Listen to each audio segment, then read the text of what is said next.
So welcome back to the Thrivvest Podcast. Today I'm very honored to have our guest on, John Rinick from John Rinick Real Estate, who we've known from the past as our wrestling coach. So just quickly introduce yourself. I'm John. Glad to be here. Thank you guys for having me. We'll talk, real estate and stuff as we get into it, but I'm just, happy to be on a podcast. I like being in front of the camera, so this will be a good one. Yeah, and you guys will see, we have some history too, because he was our wrestling coach growing up, so it'll probably be it'll be a raw podcast. But so starting out, let's talk about you in your youth years. Were you ever driven to anything business, real estate, or was it you had a dream job of being a doctor or something like that? So growing up, my father's an electrician. He has his own company for since I don't even know. It's been 35 years now. So growing up when I was very young, I just assumed I was jumping into that. Maybe take over his business one day. Fast forward to, we'll get into that a little later as we progress. But my parents both also owned real estate in Philly. They had Section 8 rentals from as long as I could remember. So I always knew in the back of my head was, get rental properties for supplemental income. So I never wanted to get into real estate on the sales side of things. I never had that idea, but I always knew I was going to own real estate. So that was kind of how I got involved in it, just because my parents, from as early as I can remember, had 10 plus properties, and now they still have them. They never sold them, and it was just I just saw all the houses now have been paid off for 30 years now. And I just saw how much you could actually, make on these properties, buying them at a good price at such a young age. So, and my parents are divorced. Well, they're not actually divorced; they're just separated. They never went through the whole process, but they have owned these properties, and they probably would have a lot more now if they were still together. But my mom pretty much handles everything now. My dad handles all the construction of them and everything. But they've had them forever. They've been cash flowing forever. Yeah. And they bought them young, and I think they bought their first property probably when they were 21 or 22. Wow. And then it just piggybacked onto the next one. Yeah. But when they were buying properties, these houses were 15, 20, 25, 30, 45,000. They weren't what they are now. So it was easier. With that being said, when obviously you're growing up and seeing them, were they your main role models? Business-wise, yeah. My dad owning his own business, that was always something I wanted to do. As early as I can remember, I always wanted to own my own business. Even in middle school and high school, I was I never wanted to work for somebody. And that kind of gave you the free will to do that. Being kind of in front of real estate, not knowing I was going to be where I'm at now with the sales, just owning real estate. Mm-hmm. So that kind of was what I wanted to do. I knew I just did not want to have a boss. Yeah. That was it. So leading into that too, in our generation now, or even your generation growing up, you'll see kids that work towards having a career, being something like a lawyer or something like that. With having parents that are entrepreneurs, growing up, did you find yourself work ethic wise different than others, and peers, and how you would do your work and what you would strive for? I wouldn't say different, because a lot of the guys I hung out with growing up, they're still the same group of kids. Mm-hmm. They were just as driven as me. I was definitely the one that was always hustling and stuff. I was building quads and dirt bikes when I was 16, 17, 18 years old, selling them. I was buying them on Craigslist, blowing up, bringing them back to my house, flipping them for cash. We got robbed a couple times for them in North Philly. That's another story. But I always was doing something, money wise. I guess you can call it being an entrepreneur. But I knew I never wanted to rely on a 9-to-5 type thing. I always wanted to make my own money. But as long as I can remember, we were at flea markets selling stuff, flipping things on. I remember when I was a freshman in high school, I would sell everything on Craigslist for people, and for myself that we had, that I was buying and selling. And then people would see I was selling so much on Craigslist, they would hit me up and say yo, can you sell my PS4 for me or something? So I was selling stuff for people and then taking 10% to 15% of the profits and stuff. So I was always kind of hustling that way. Did you ever work a 9-to-5? I did, actually. Yeah. Well, I guess technically it was sales. Okay. So the only 9-to-5 I ever had was I worked for Napa Auto Parts. When I'll backtrack into that in a second. But when I started working for them, I worked in Millville. But at the time I took a job at a property management company on top of real estate, because property management for rentals goes hand in hand with real estate. You meet entrepreneurs, business owners. It was easy for me to transition from still doing sales in real estate and then being in front of these property owners, that some of these owners have hundreds of properties. So now when I'm transitioning in the sales, I see a property online for sales, I can, it helps me kind of understand like their buying criteria, not even like selling them the deal, just knowing like, okay, this is what a house needs to be priced at if an investor's going to buy it. So like being in front of these entrepreneurs, these business owners, that helped me really elevate my business to where it is today. But yeah, I did work for Napa at the time. The only reason being was because it was in Millville, and I was already in Millville and Bridgeton areas for my property management company a lot. So someone I knew asked me, they needed a salesman out of their store to sell like their auto parts.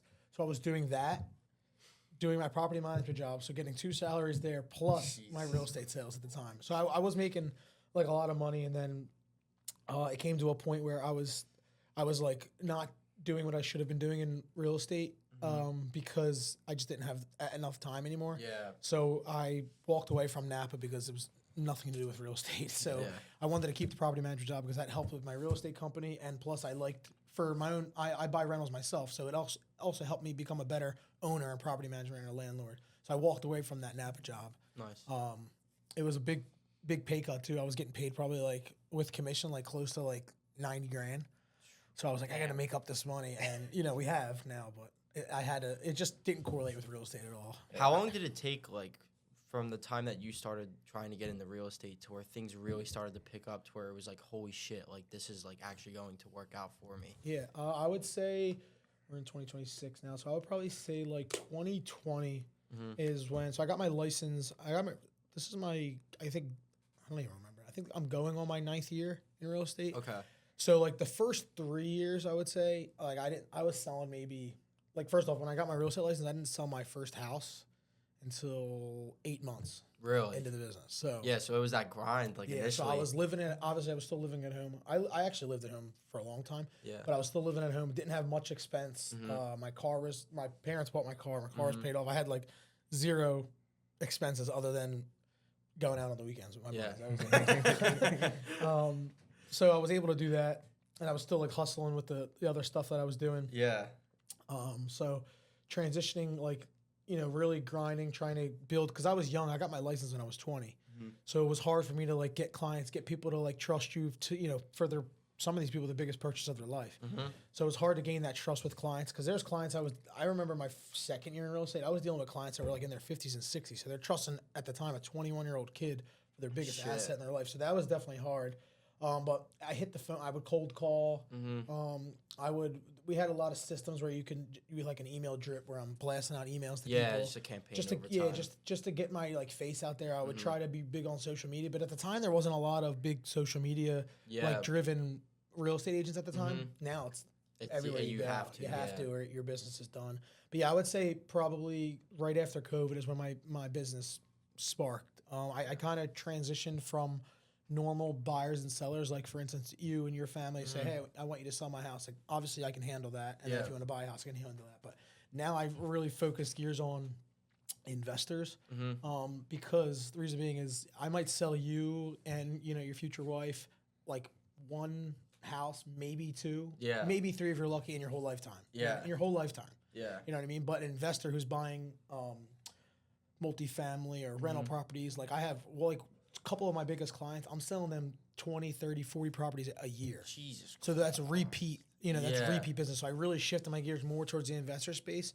You might not make, you probably make like a quarter of the amount of money per deal, but when I'm doing it times 40, it really balances it and really makes you hit those numbers and those goals. So the people let's say someone's let's say they sell properties to families right now, and they're trying to get in with like an investor who then they can sell properties to. How did that path go for you? Like, how did you make that switch? So I would say, I remember it was when I got involved, it was probably a year after I got involved with my property management company, because when I got involved with my property management company, it really helped me understand, like, I see where because every week, we have weekly meetings, so every week our owner, Mike, would tell us, hey, so-and-so he just brought on 4 more doors. And then so I would just slowly look and say, hey, I would see what they paid for the property, and it would just help me learn like what these investors are actually buying these properties for, what makes a good deal. So then what I would do, because I already had like a kind of a buyer's list, we call it, from investors. So like whenever I find a good deal, I send it to these buyers. If they don't like it, I move to the next buyer and the next buyer and the next buyer until I run out of people. Then I'm like, all right, this is a dud. I can't sell this property. So once I realized what people are actually buying stuff for is kind of when I would search online. I would automatically when you're an agent, it's called Bright MLS. That's the system we use for properties that are listed for sale. I would set automated emails to myself for when properties got listed under the certain criteria because you can filter. You can filter. So I get an email every morning and every night. Yeah. For these properties, and when they would hit the market, I would get an email instantly. So as soon as I would get an email, I would shoot it to an investor and say, "Hey, you interested in this property?" Okay. And they appreciate that. Like you have to get in front of even if it's a horrible deal, it's $200,000 overpriced. They just appreciate you sending them this deal. Like they see it's been on the market for 2 minutes, and you send them this deal. So that's what I really started doing. I would start throwing properties in front of people, even if I knew it was not a deal. I just wanted to get my name in front of their face so they knew I was looking out for them because I am. They're my business. Yeah. And then once I started doing that, they would trust me as an agent. Where I would start having investors that I was throwing properties at. Yeah. That I've never done a deal with. They would call me when they would find a property and say, "Hey, can you find out so and so about this property?" Then I would find out the information. Like, all right, they're like, "All right, here's my proof of funds. Throw in this offer for me." So I was like, "Wow." So like people really started to trust me. And then as I got a little more equipped, like a little after COVID, like 2022, 2023, with these deals, I really started like, I wouldn't send those bullshit deals anymore because I knew they wouldn't work out. I would send them if I knew, hey, I think we could probably get this for like $100,000 less. Yeah. But if I knew it wasn't going to be a good deal, I wouldn't send it to them. Yeah. Then I really started gaining these investors' trust. And that's when I really like elevated my game because not only was I selling to like 1 or 2 big investors, then I was selling to like 5 or 6 big investors. And if I have 5 or 6 investors like in my buyer pool, and I do like let's say 20 regular normal buy and sell, like it's going to be a good year. Yeah. So that's really how I turned the corner there. Now, obviously, real estate is probably the most like conversation driven. Like you have to be able to talk to somebody. Yeah. It's all communication. Yeah. So growing up with that, I know you did wrestling. Yeah. How did that shape? Because like wrestling, it teaches you all of like the kind of habits and traits that you need to have to make it in a position like that. And even like you talking now, like it's a mile a minute. Like everything is like speed to lead and speed to finish. Everything. So how did wrestling and or sports in general correlate to your work ethic now? So it's funny you say that. You'll see in a couple months I'm going to be in this real estate magazine. Okay. And it's so funny you mentioned wrestling. Like I think I talked more about wrestling in this real estate interview than I did real estate because I remember the publisher sent me like the proof and I read it. I was like, I barely talked about real estate in this and the whole thing. Like I have I think 2 or 3 pages of this magazine in there. Like I'm like I get dedicated for like a month because it's a monthly newsletter. Yeah. And I get like a whole page for it or something. And I remember rereading it and I'm like, I only talked about wrestling. But it is true. I mean, I say it time and time again, wrestling is the best sport in the world. I didn't start till late. I started my junior year in high school. I've been coaching now close to 10 years. So I've been involved in the sport for a very long time. I've been involved more with coaching than I was actually in the sport, which is crazy. Yeah. But coaching, you really like you guys, you really see like the kids transition through the program and like how they are. Like I coached you guys like 2 or 3 years ago, and you guys are in here owning your own business. You have a whole. I couldn't believe the studio when I walked in, like, the whole top floor. But wrestling really, people say it's like cliche, but it really is. It really shapes you into like being like the most driven person in the world because you guys know wrestling is there's not a harder fucking thing in the world than wrestling. There's really not. Yeah, there's days you want to go in and legit like not want to be here. Like it's true. As bad as that sounds, like dude, true, you're like fuck this. You're like cutting weight. Yeah. You walk in and we have a 3-mile run before practice starts. Yeah. Then we're in the room. That's called the warm up. Yeah. That's the warm up. Then we're in the room for 3 hours. It's 85 degrees in the wrestling room. Yeah.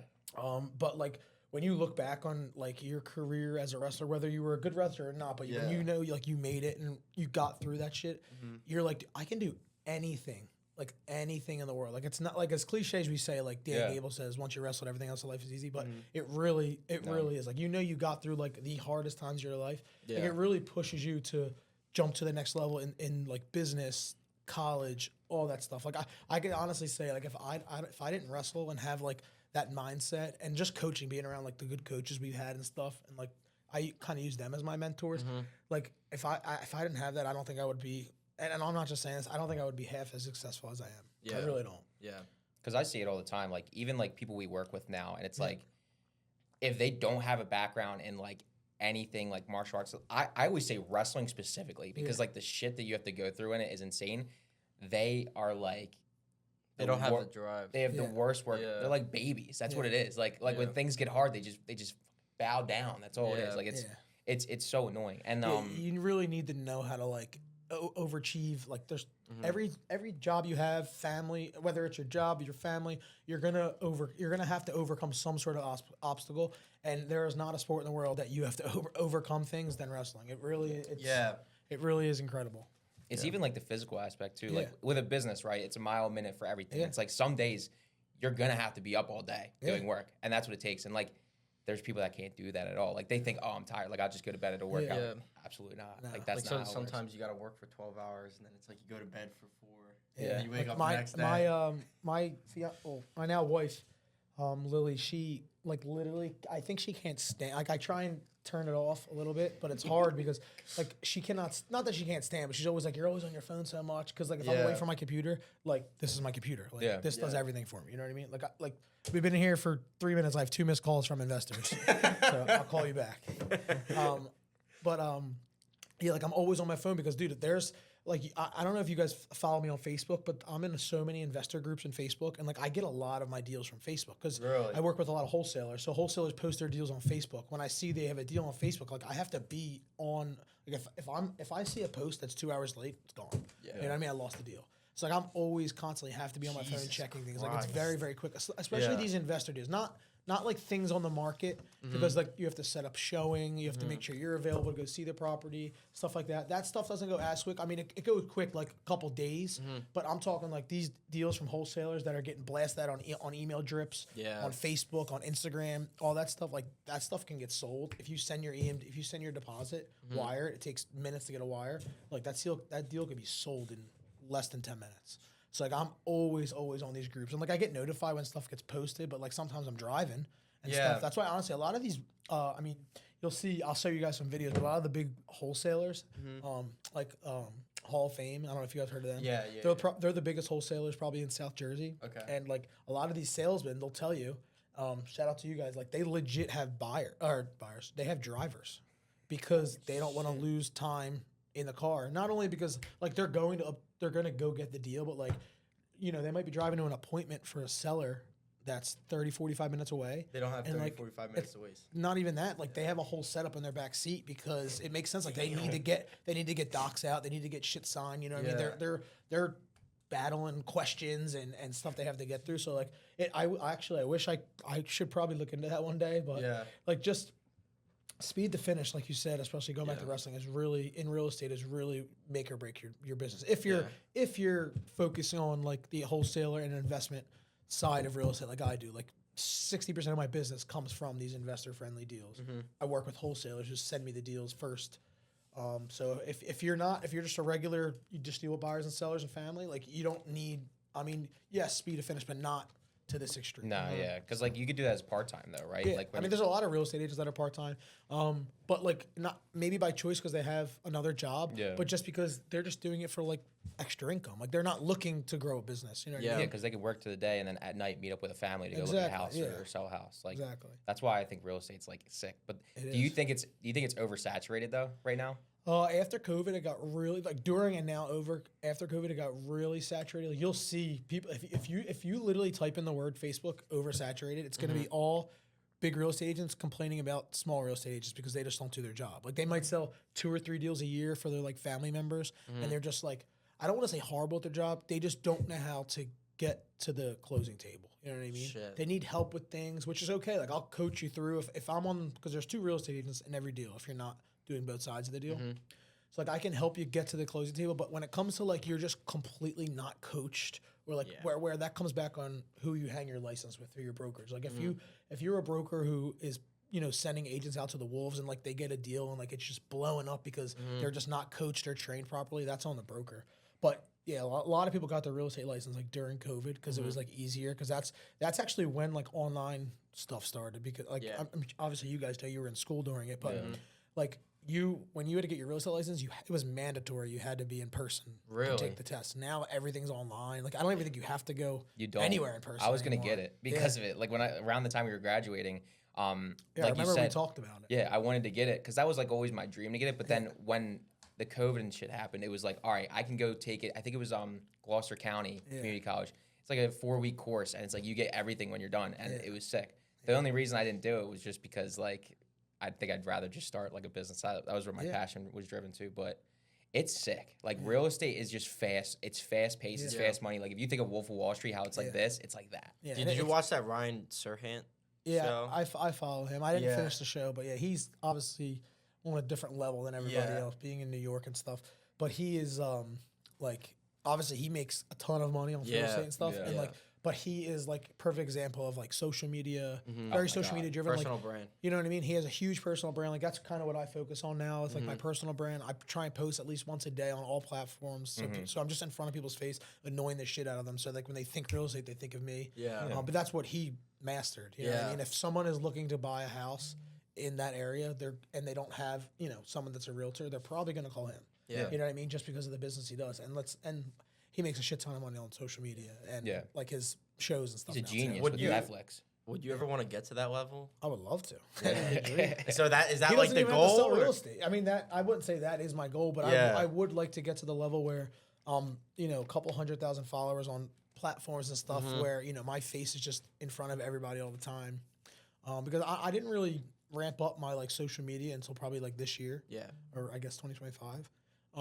And I just realized, like, dude, I was like, last year I closed 2024, not 2025. I sold, I think, like 57 houses or something. Wow. And dude, the only time you would see me on social media is me just saying closed. So like you would just see closed. It was true. You posted, so you posted the thing of like, this year I closed this many. I saw it. I was like, yeah. It was insane. So you would see like close for 2024, and the only time you would see is when I close a deal.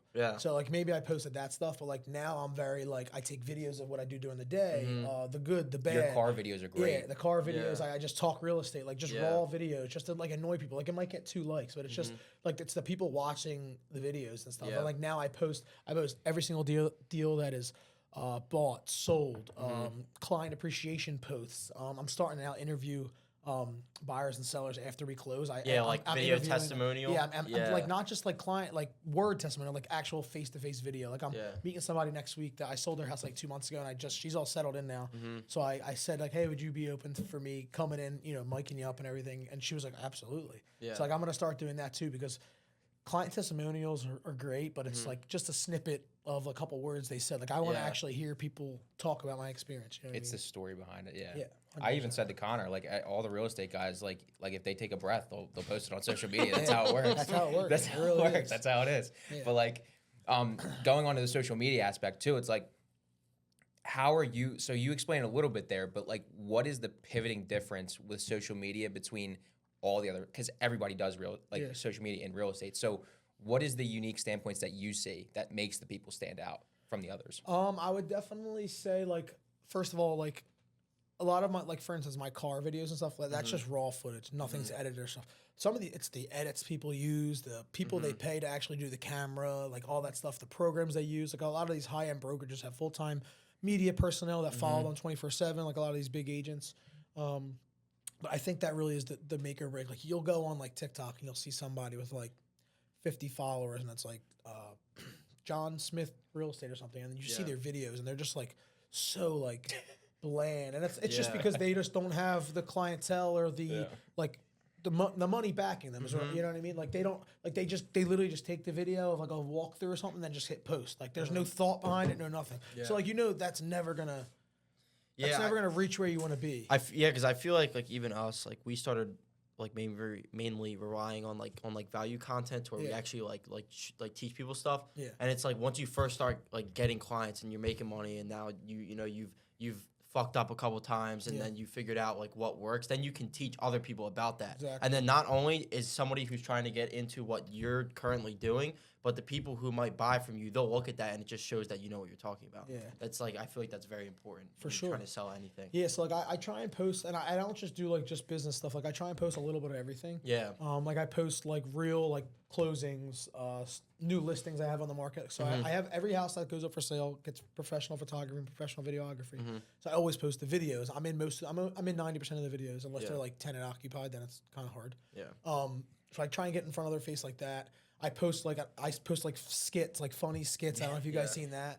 I did. So I do a lot of that because that gets a lot of engagement. And people comment, people like DM me. That's and like stuff. the brain outside Yeah. that gets your content that gets out there. content more. out there. That Yeah. gets like the followers, and now the followers see like the real stuff. Yeah. And then I'll post like every now and then on my stories and stuff. I'll post like polls about like would you buy a house that needs $50,000 of work at $350, or would you buy a house that's $425 fully renovated? And I do like a poll, and then builds engagement. it builds engagement. People respond, and then I'll respond to them with like, hey, that's a great answer. Well, you actually can. Yeah, not only that, I'm like, hey, that's a great answer, and I explain to them the difference, the money, what will cost you different per month. Yeah.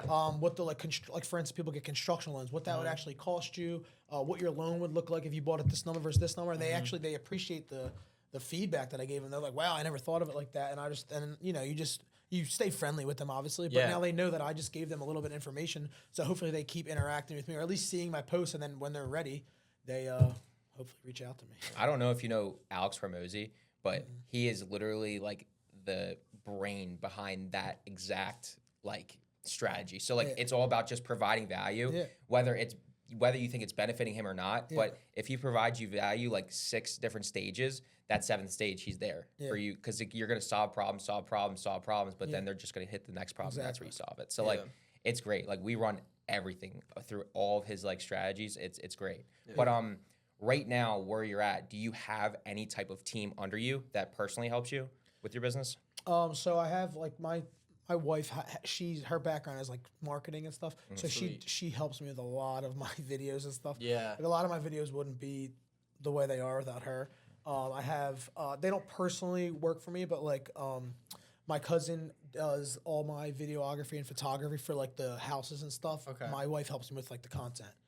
He does all my shoots. He actually comes with like everything you hear me saying in the videos, like about a house I'm selling. Like he comes with the script for me and everything. Like I don't even think about that. He sends me it the night before. I look at it. I mess up 100 times during the video. We have 100 takes, but he does that.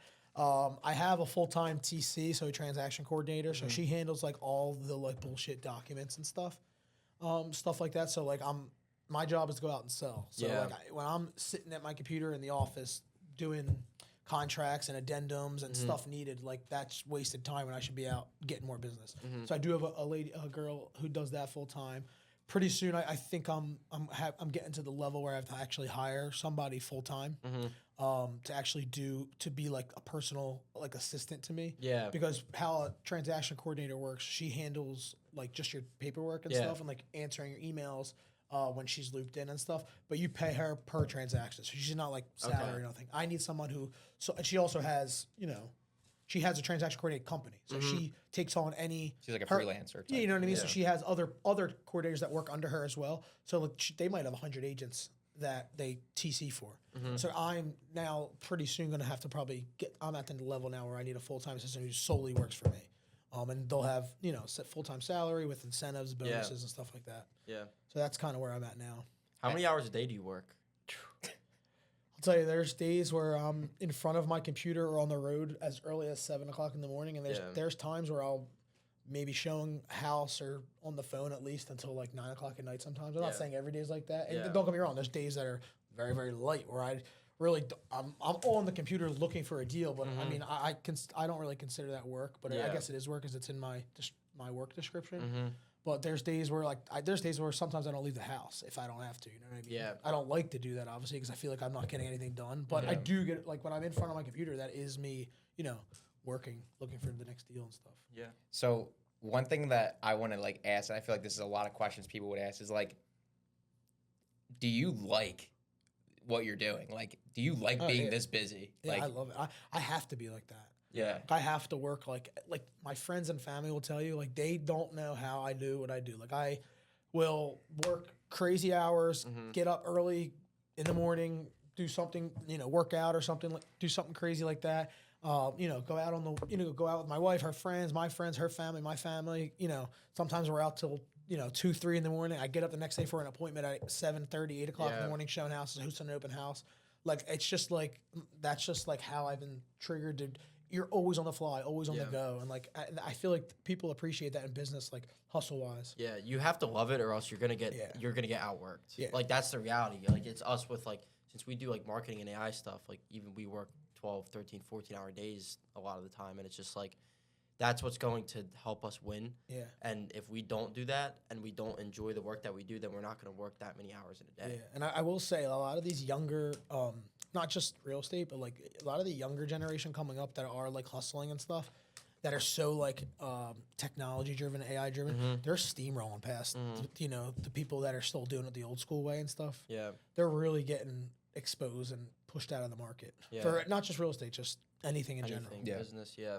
I was about to say, because like the thing is, like, a lot of people, like you said, everybody says, how do you do it? Like, I don't know how you do it. Like, we get the same thing, and I feel like this all ties back to wrestling. Yeah. Because like, you got to think, you do all that training, you're practicing, you're it's all blood, sweat, and tears, and you're in that match, and it's like you and that other person.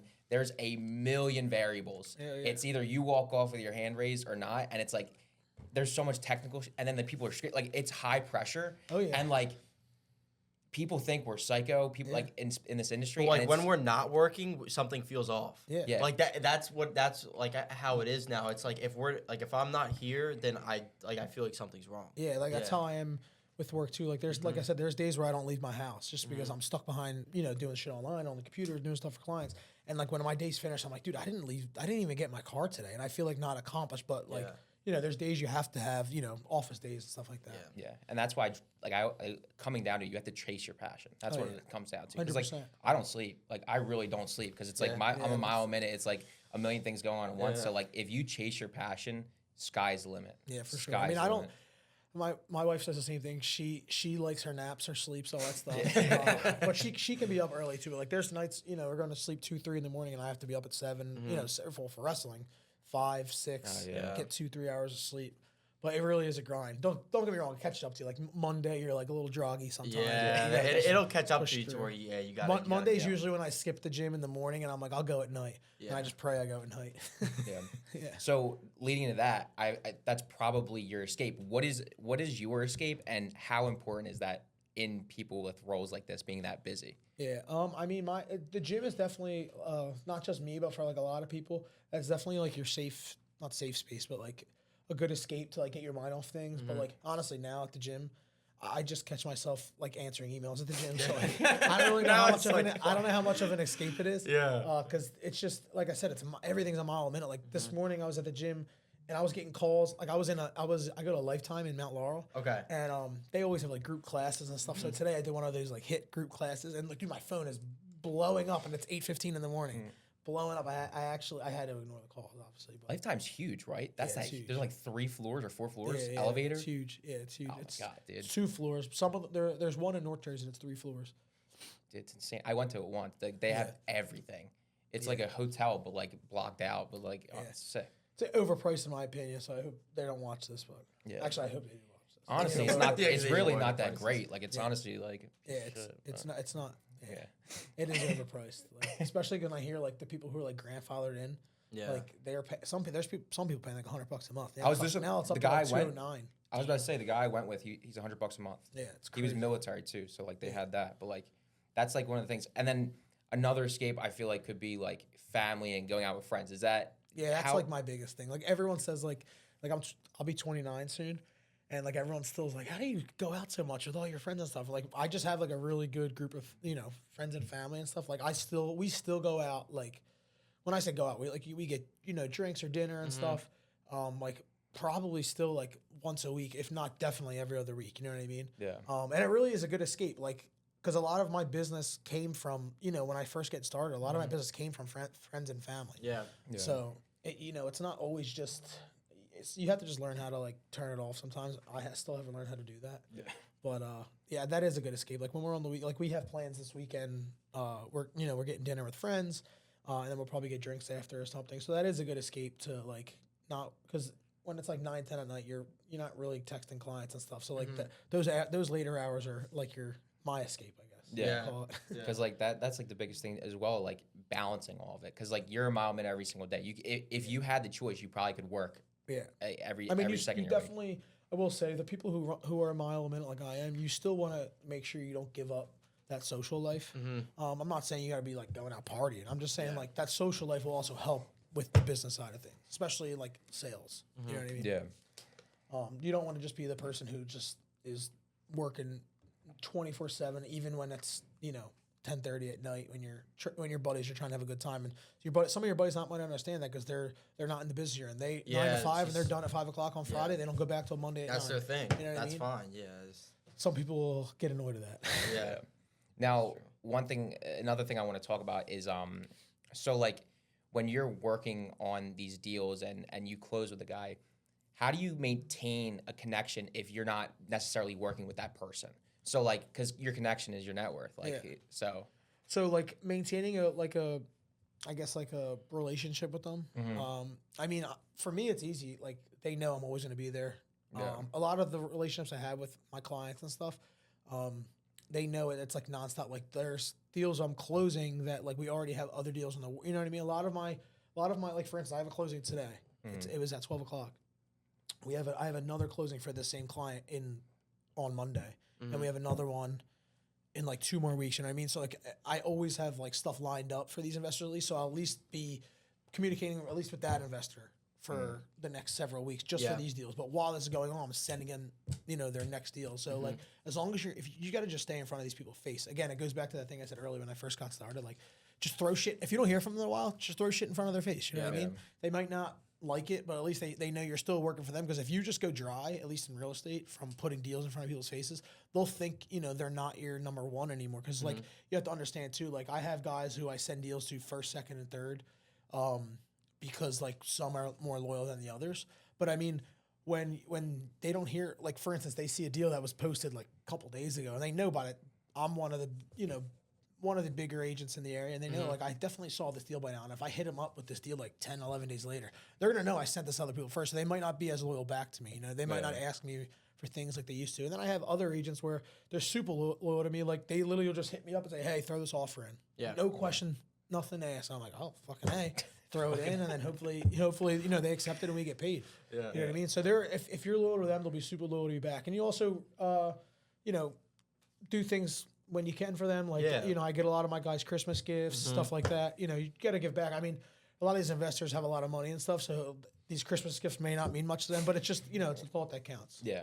Have you're me? Good. All right. Have you ever been like fucked over? And if so, like how have you learned from it in business? I mean, some of these like investors, when you're in this investor and wholesale space, it's very savvy. Like it's, kill or be killed in this business. Like you'll see very fast. Like if you guys ever got involved in real estate, a lot of these investors and wholesalers are like the lower tier level ones. The big ones, they'll always be busy. But these guys are like real quick in and out of this business. Like they get, thrown to the wolves and then they're out. So like I've had wholesalers, like lower time wholesalers where, for instance, do you guys understand how wholesaling real estate works at all? A little bit. They buy distressed. I know like some like buy distressed properties. It doesn't have to just be distressed. No, that's like flipping. Yeah. But how wholesaling works is, for instance, they have a wholesale company. They call, let's say you have a house on 123 Main Street. They call you and say, hey, I see your property. Maybe it's distressed. That's usually how the properties are. Usually when they get wholesaled,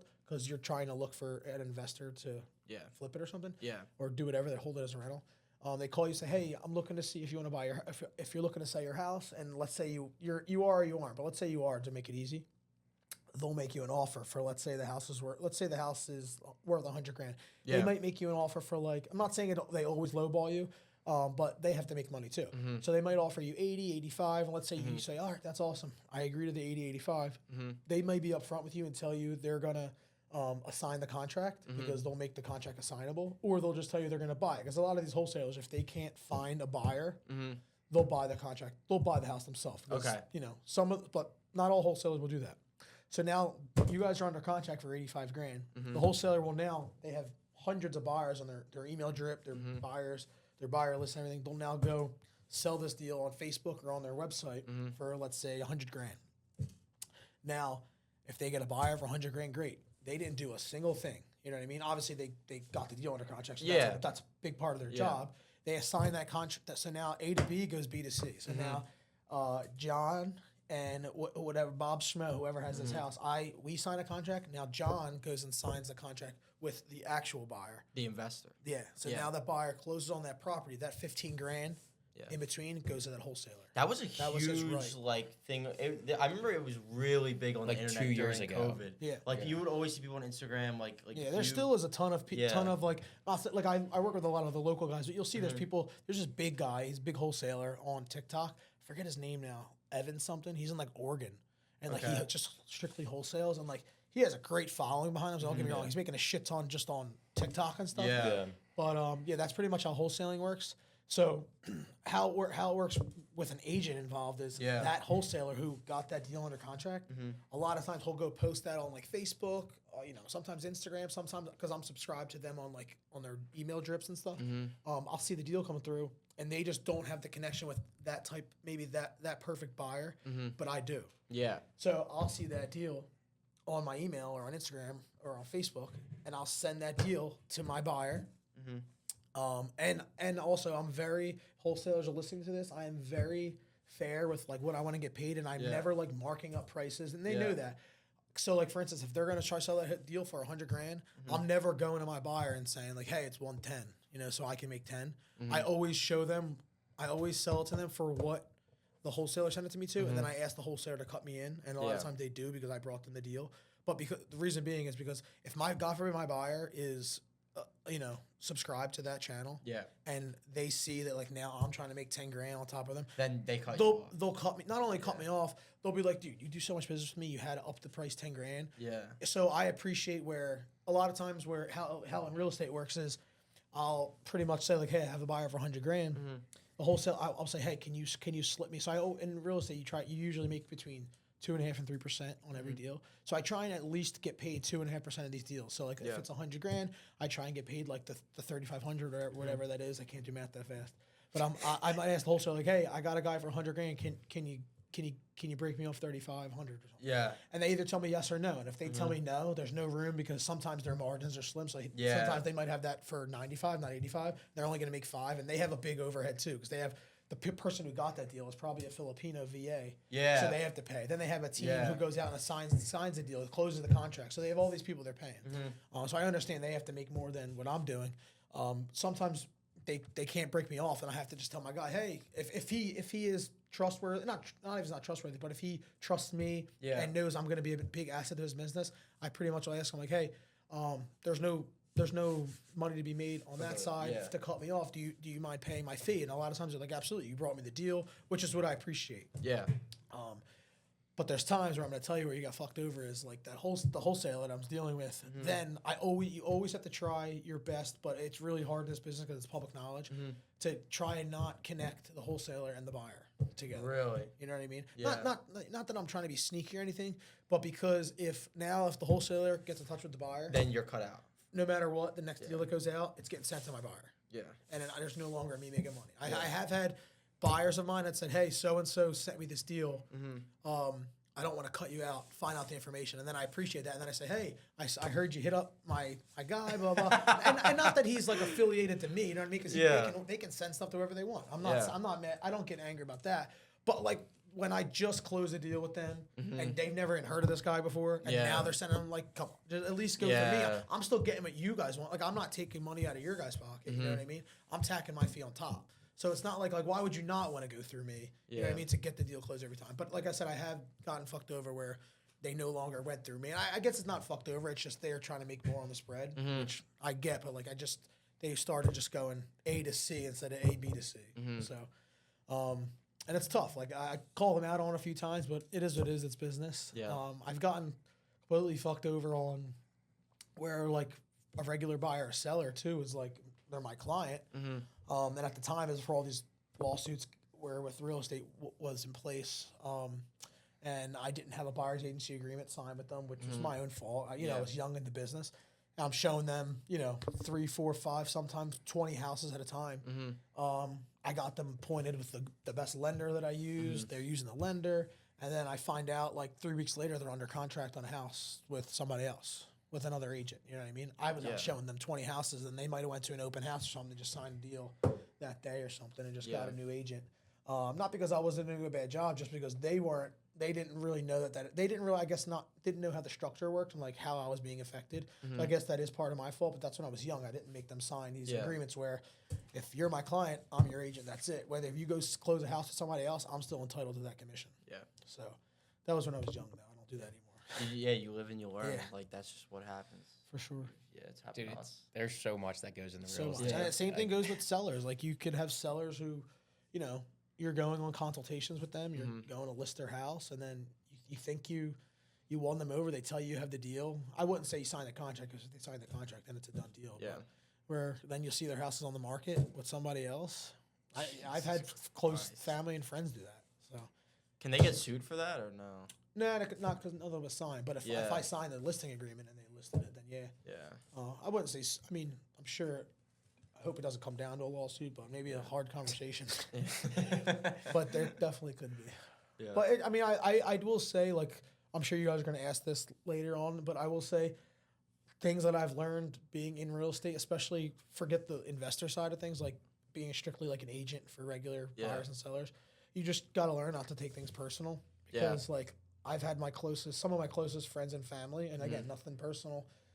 They just didn't use me as their agent for whatever reason. They might have had a family member or just maybe found a deal online, off market or something that they just didn't involve me in, and they bought a house through a different person. And maybe the first couple, I was like, damn, what the fuck? Like, that's money out of my pocket that could have been made. And you try not to think of it as a money thing, but I do it full time, so it really is a money thing. It is a money thing at the end of the day. But again, I don't really take it personal anymore, especially being as in the business as long as I have been now. But when I was first getting started, not closing any deals, and I see one of my buddies or someone I went to high school with bought something else, I'm like, damn. I closed 2 deals this year.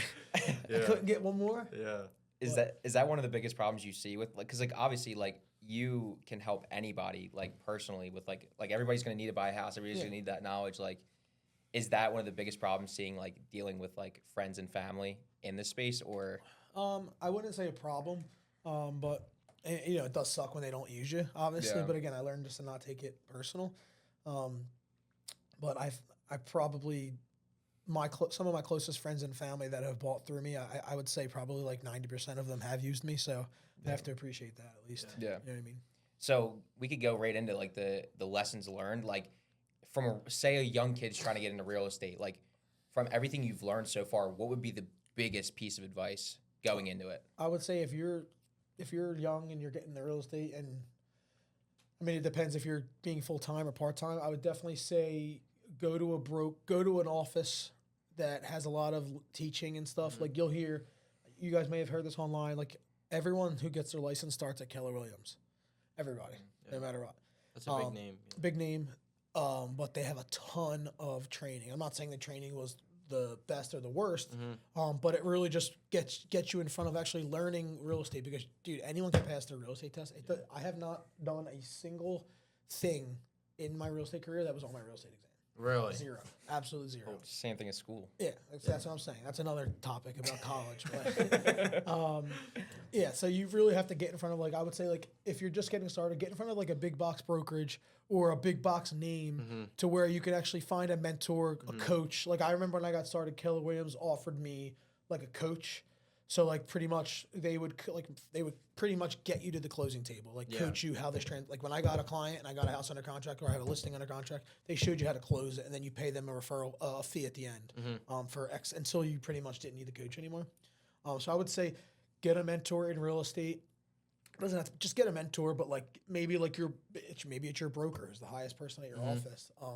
Go under their wing. I'm sure they would let you like spend a day with them just to see, what's going on. They would appreciate that. Number one, because you could probably get like content for them. Yeah. But number two is it's good to learn that way. I would say that's what I would say. I would say if you're just getting started in real estate, I would say get in front of a firm that really backs their agents, because a lot of the firms don't. Yeah. And be coachable. Number one, that's another thing that goes back to wrestling. You're not gonna, like I said, you're probably not gonna close your first deal for a very long time, or you're not gonna close the deal your first month in real estate. You're just not. So be prepared to put your all into this, and Did you go to college? I did for 1 year. Nice. So after I graduated high school in 2015, I went to Rowan. I lived at Rowan with two of my best friends, Aunt LaRosa and Dom DeVito. We lived at Rowan. Yeah. And then year was fun. We had a great time. After the year was over, I remember, I don't know what happened, but we had to take like a summer course or something. And I just remember like enrolled in the summer course. I think I actually might have went to the summer course, or maybe I didn't. I forget now. But I remember I'm like, what the fuck am I doing? Like I'm learning. I am in a like history class in the summertime, and I'm a finance and real estate major or something. I don't even know what I was. I think it was like entrepreneurship, but it was like real estate related or something. I was like, what the fuck am I doing? Like, college to me is like, if you're in college, I think if it's not like you're being a doctor or a teacher or something you need a degree with, I just think I hate to call it a scam, because people do gain knowledge from being in college, like economics, stuff like that. Like I think those are the classes you should be taking. Yeah. I think like the first 2 years of college are 100%, quote me on this, are a scam. Yeah. 100%. I think college should probably be either shortened to those last 2 years when you're doing stuff for your major. Yeah. Or it should be 4 years of everything for your major. I don't care about the years, but I think it should be more of like how trade schools are. Yeah, where you actually learn what you're going to be doing. Like, it's hands-on, for instance, if you're like, when you're going to be a lawyer, you go to law school. That's how it should be. When you're going to be a doctor, you go to med school. That's how it should be. I shouldn't be in English and writing class sophomore year and history of Western civilization. You know what I mean? I'm 20 years old. Like I'm starting to think about like what I'm going to do in life, and I'm still taking English classes. Yeah, like calc. Well, it's insane. Like you'll never need to know about the Babylonian captivity. You know what I mean? When you're trying to be in finance or something. Yeah. I say that because me and my buddies, that was one of the classes we had to take, history of Western civilization, and we always fuck with the Babylonian captivity. I feel like the only thing you could like semi-pull out of college is like a slight work ethic. So like when something's due and it has to get done. Yeah. And I think, I agree with that, but at the same time, like you can have that same work ethic going to work. Yeah. No, you could do it anywhere else. That is the only thing that they have, though. And you have to pay $100,000 for it. And I also think like if you're going to be in college and get a good work ethic from going to class, waking up, all that stuff, you should be going to the classes that benefit your major. You shouldn't be going to those bullshit prereqs. Like that is what I will say. Like, I don't use the word scam for like when I talk about college, because people get like offended by that. But that is 100% a scam. That part. Like, the prereqs are a scam. Yeah. Like they're just taking you and your family. You're paying for it. Like if it was free or it was not like required, then I can understand. Like people are taking it like, all right, whatever, take the class. If they're free and they're not required, whatever, that's your loss. But the fact that they're required and you can't graduate or go to the next grade without it is insane to me. And the same thing, like the FAFSA too. It's like that is like like going through that process is the absolute worst. Yeah. Like that is the biggest scam of it. Yeah, it's like a game. That's why we started this business, because we're just like, dude, like. Are you guys in school? We are, but. I wouldn't even say that. Like we're enrolled, but that's about as far as we got. Like I went to community college. Classes, but this is definitely our thing. Like we don't get to many of the classes though. We're pretty cooked. Like there's probably no way that we would ever, that either me or him would ever work a 9-to-5 job again in our lives. Like it's just, we're so accustomed to this, and and it's like the fast paced environment. Like this is what we love. Like, and I appreciate that, because I was the same way. Like I would never be able to work a 9-to-5 ever. It's just not in my blood. But for the people that do want to work like a 9-to-5 or a 7-to-3 type thing, like get into a trade. Like you don't have to be an entrepreneur if that's not in your blood. Yeah, don't do it. But like the world needs like people in the trade field. Like, I was gonna say entrepreneurship. It sucks. Yeah, like it sucks. It's a lot of hard work. I love it, but it sucks. Yeah. Same thing as wrestling. Yeah, hated it. Yeah, but like I wouldn't reverse the decision. So if I have a kid, like in the near future, when they grow up and everything. Yeah. And if they're not like pushing for college or something they're serious about to do, like I would never push college onto them unless like I said, they want to do something that I know you absolutely need to go to college for. Yeah. If they're interested in a trade, which there's a shortage of every type of trade in the whole world right now. Exactly. And they're making 60% more than every job in the world. Yep. I definitely wouldn't be opposed to that, especially knowing like how I grew up. Like I thought growing up I was gonna be working under my dad and take over his business. Like when I graduated high school, when I dropped out of college, like that's what I did. I went and worked for my dad, and I thought it was going to be a great idea, working for him and maybe taking over his business. And I realized I was like 2 years in, I was like, this sucks. Yeah. I did not want to do this. It's not like the manual labor aspect. I was like, I do not want to do this for the next. I don't know how he does it because he loves it too. Yeah, he loves it. But that was like their generation, like my parents' generation. Like you were working at 10 years old. Oh yeah. Like I remember my dad's dad died when he was like 15, and like he right away dropped out of school, had to go to work. Like, that was the only choice they had to survive. Like dropped out of school, had to go to work. All the brothers. That was it. There was no questions asked. Yeah, we didn't have the story. We didn't have snow days. I walked 3 miles to school. Yeah, that's them. That's them. So that's how it works. But so you were talking about having your own rental properties. Yeah. How is that game? And like, how's the margins on it? Like, what's the strategy with that? So everyone has their own different like aspect on what's a good deal and what's not a good deal. You really have to, being in property management really helped me realize, because I actually see like the owner's expenses and stuff, because I did own a few rental properties before being in property management, but it was just so easy for me because I was self-managing them, and I knew like my tenant paid my utilities, and I had a water sewer bill that was due, every quarter. So like that stuff was easy.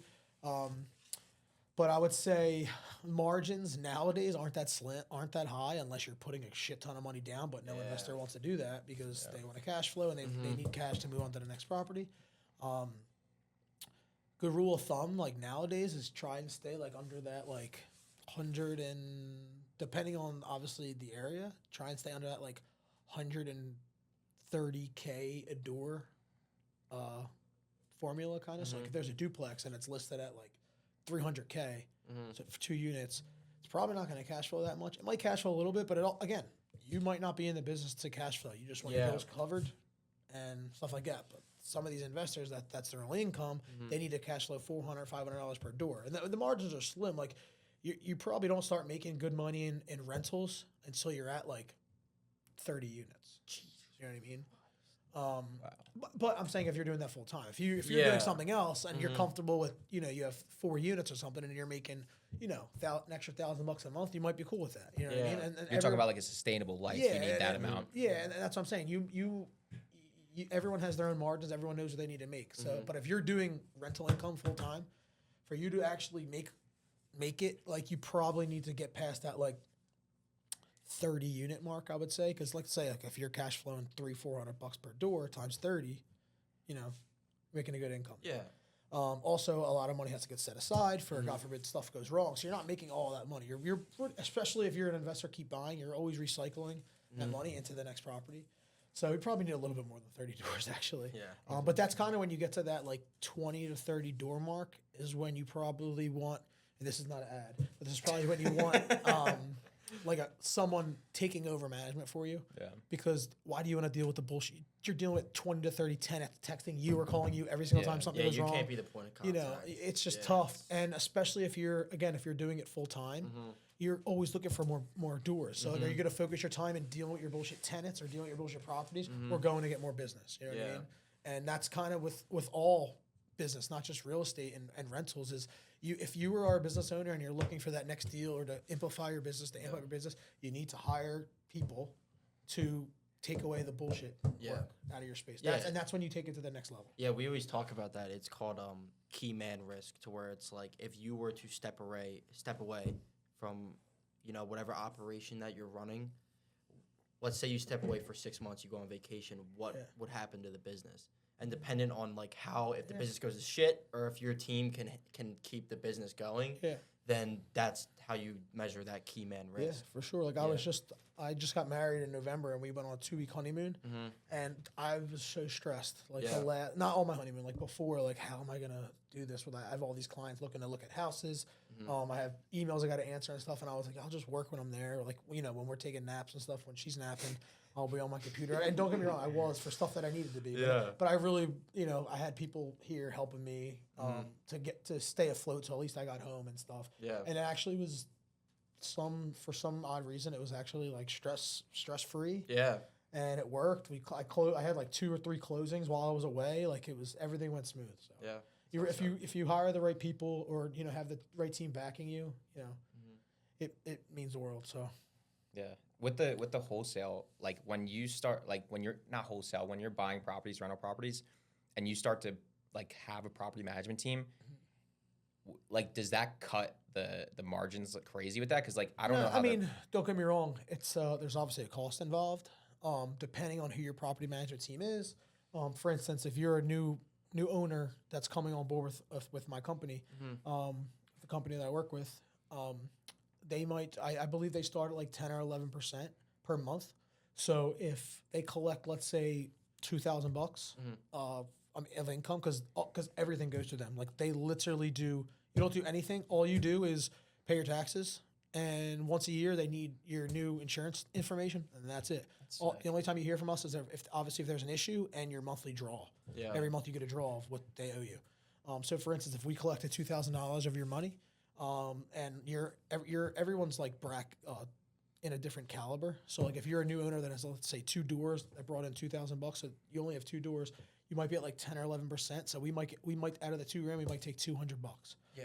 So now your income's $1,800. You know what I mean? So there's definitely like a 10% that you have to account for once you hire a property manager. But I will say, the more doors you bring the property manager team, you fall into a different bracket. So I think you can get down to as low as like maybe 7.5, 7.25. So it's maybe it might be like 1 to 20 doors is 10%, then 20 to 40 is 9.5, and then so on. And I think it goes to as low as close to 7. So the more doors you bring in, the less you have to pay to the property manager. But like I said, when you have so many doors, when you get past that like 40, 50, 60, 70, we have owners that have over a couple hundred properties with us. So like now, like they don't even see that number, because could you imagine if they were answering 200 phone calls, 200 texts? You know what I mean? And don't get me wrong, we deal with a lot of Section 8 rentals. We're actually like, I think we're like 70% Section 8 driven. Like we have we're the biggest, we are without a doubt the biggest Section 8 landlords in South Jersey. But unfortunately, a lot of these Section 8 rentals, don't get me wrong, there's a lot of good ones, because Section 8 has a bad like rap. Like everyone thinks it's like, obviously it's lower income, but everyone thinks they're like bad people, stuff like that. Like, some of them are just old people from the military or VA that just the government pays for their housing. So those ones are good, but don't get me wrong, there is other Section 8 tenants that take advantage of the system, stuff like that. So like there are always problems. But don't get me wrong, we have just as many problems with the regular tenants. Yeah. But like, do you want to really be dealing with that with all your properties? No, absolutely. Like we have some owners that only rent a Section 8. Yeah. They only rent a Section 8 because it's guaranteed money. Because it's government contracts, right? Yeah, but it's also guaranteed money. Like, say you have a property manager like us, like we take care of all the maintenance too. Obviously, then we bill you back for it. But if you're an owner who doesn't want us to do the maintenance, then we pretty much have to send you, when something's wrong, and then you handle it. But usually it doesn't get done fast enough because we have the team to dispatch. I don't even know where I was getting with that, but there's so much that goes in. There's so much in play where if you just hire a property manager or something like that, you don't have to deal with any of that. Yeah. But like I said, usually people don't feel that stress about their properties until they get to like that 20 unit, 25 unit mark, because it's too much. It starts to just become like too much to deal with, and you're trying to deal with it probably for like a year or two, and you're like, I can't fucking do it anymore.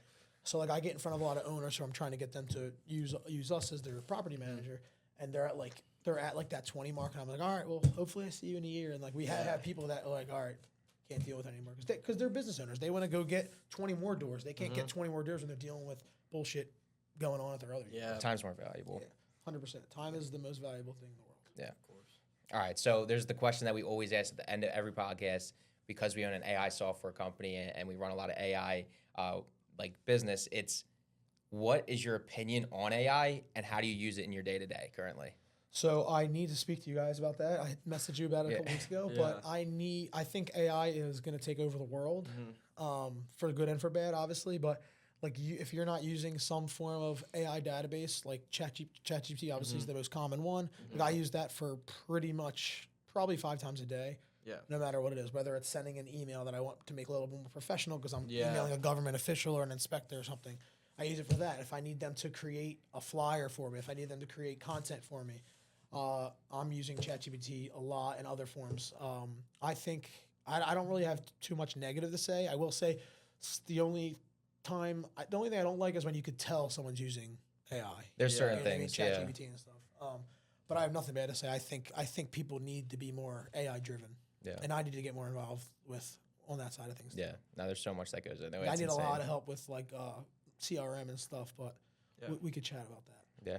All right. Sounds good. I mean, we appreciate you coming on. Yeah, we had a great time. I'm sure we could probably have like a 10-hour podcast if we wanted to. So for sure. Maybe that might be in the future, but thank you. Yeah, thank you guys. Thanks for having me. All right, guys. We'll see you on the next podcast. Oh, God. Perfect.